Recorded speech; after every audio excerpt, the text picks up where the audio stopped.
both of you doing? You guys look fabulous. I mean, You but I feel fabulous. like I did not come to the nail party today. Look. With these. I went. This is as simple as I normally go. I'm like you. I usually we went go crazy. up. See, we did levels. It's We did okay. do We were levels. all This so And we're late. all in the right See? tones. We did. See, we're in We're the still doing tones. like the nudes. Mhm. We're Like, in that fall. we were early there. fall-ish tone. See, we were already My singing daughter and would be didn't know like, it. ugh, Mom. But look, Even Ronnie would be like, ugh. Yes, it's like, You have to, Kathryn, why? like, just a little longer. it's okay. I'm gonna give you grace. I'm gonna give you grace. Thank you. Like, you know, it's funny because I know this is supposed to be a comedy, but I always think too deep into movies. So, you know, to me, I see all of these characters who are trapped. They're not allowed to be their authentic selves. They're not allowed to freely think and just be authentically who they want to be in life. And I wanted to know, for the both of you navigating through this industry, you know, what have you done to really combat that and to really just learn how to live and be your authentic self? Well, See, we went from nails we went to from therapy, nails okay? to like Nails I to mean, therapy. how much time do we have? Can I jump in on this? Please. I feel like, well, what's interesting what you're saying is I actually think Birdie is her authentic self in this. I think she doesn't know how not to. I think her thing is she has to relearn a lot of things that she was learned. But if I was to say to answer your question about the you go through this. There's stages. You know, there's learning stages of how I think you. For me personally, I think I came out into this industry very much my authentic self. And then it actually morphed into protecting that authentic self a little bit more based on things that are coming at you, and you're like, and you kind of go a little bit more into a shut. You get a little bit more protective. And then you're kind of like, I don't like being so protective. I actually don't care anymore. And then you go back, kind of back. I think it takes, depending on where you're at and what's happening, it always takes on like a different. And for me, I think I spent a lot of time protecting kind of what I would like I remember early on in my career, it was like I just wanted to be known as someone who had my own career. 2 movie star parents. I really want and then like years go by and you're like, that was really dumb. Like, I don't know why I protected that so much. I really love my, I want to talk about my family.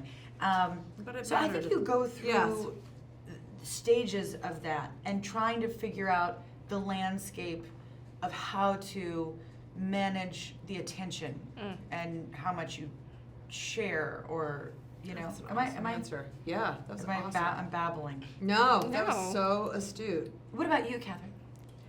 I mean, it's interesting because when I first came out here, I was a theater actor, and so I kind of lost my authentic self when I came out here because I was almost like pretending to be what I thought was supposed to be an actor in the movies. Like, I didn't really know who I was.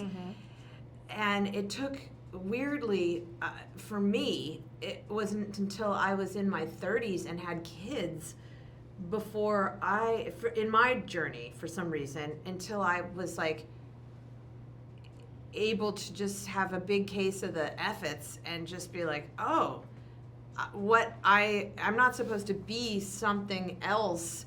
What people want to, or what people are interested in, is actually what I am. And it took so long to realize that.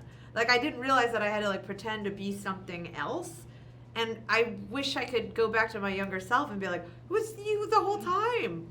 You know what I mean? Like, If you want to take then like what you know now. Yeah, but of course, but you want to tell every young person like you're enough.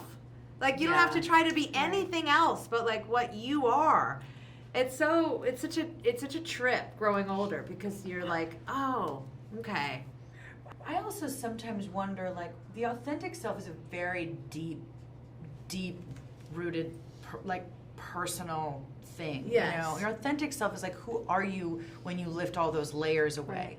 That come from like family of origin type constraints and attachments and, But I think that the layer above that authentic self, sort of your identity, I think it changes. It changes. And you know, it's constantly changing. I mean, who I was when I was in my 20s to my 30s to now my 40s, I'm going to be in my 50s one day. What the fuck?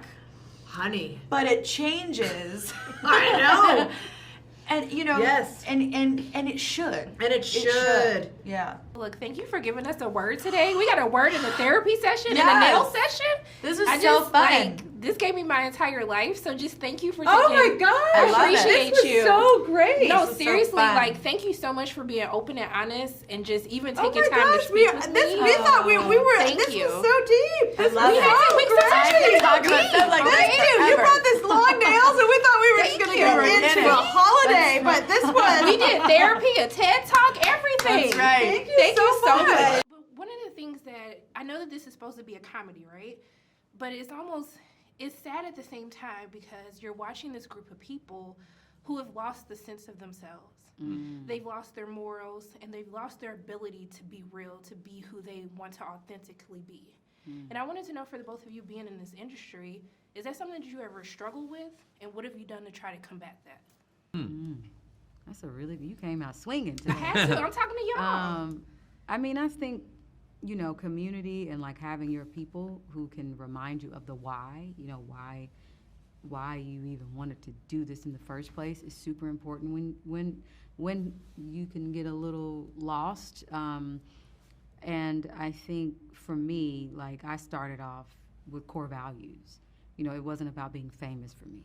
It was about having that freedom, that creative freedom, doing the things that fulfilled me, that I could be proud of first, not to please people, but honestly to feel like I was stretching as an actor, stretching as a performer, and using the gifts, you know, that the source, you know, that I'm connected to, that only I can do. There are certain things that you know what I mean? Nobody knows what it takes to be me. I can tell you, right?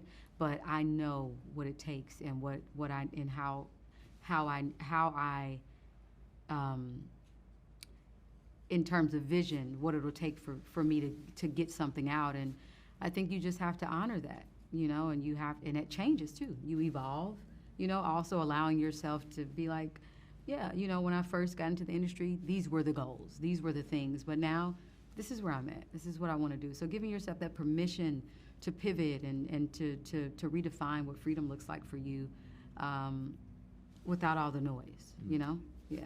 Yeah, the work, I mean, also the thing is that the work itself is, like making films is it's a very collective experience, and it's a very, it is a weird word to use, but it's full of unions. It's like, it's tradecraft, it's electricians, and it's gaffers, and it's dolly grips, and it's, you know, there's so many people working on it.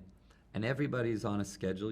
It's an early day and it's a long day. Yeah. And there's nothing exceedingly glamorous about it. It's a real It's work. process. It's a Yeah. real process of technical puzzling and doing these things together. And I always find the thing that keeps me, you know, with my feet on the ground is doing the work. Like it's just doing it is humbling, and it's great, and it's challenging, and there's a camaraderie that's very, I don't know, it's just very grounding. The work itself is the best way to keep is best way to keep all the sort of silly noise around the edges at bay. Yeah.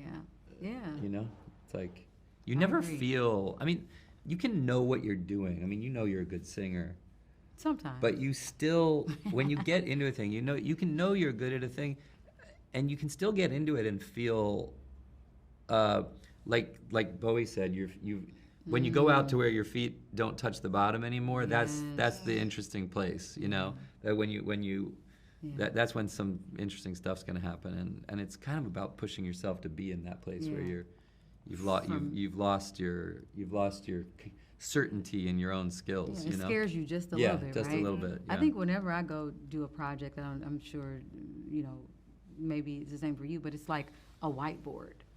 It's a clean slate. It's like you start over, and for that is scary. Like you're starting from scratch on everything, and you're just like, okay, Can I do this? You go through the whole motions and you go through all of that. So I think that there's a humbling, it's a humbling experience to put so much of yourself out there and to say, you know, I'm going to allow myself to be seen in that way.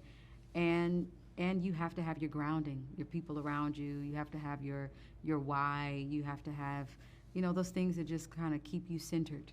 Yeah. Well, look, I just want to thank the both of you. Thank y'all for going deep with me. I We appreciate talked. it. Okay. I feel like we gave But you the longest answer you poured possible. into me and you poured into us. So I did. Thank you so much for taking time out of your day to speak with me. It truly means a lot. And I'm just in love Thank and like you. both your ways. Thank you. So much. Oh, you're so sweet. Thank Thank you so much you. for watching the film and Oh, no, I talking to love us this. Is today. my second time. Okay. I saw it at Tip too. Yay!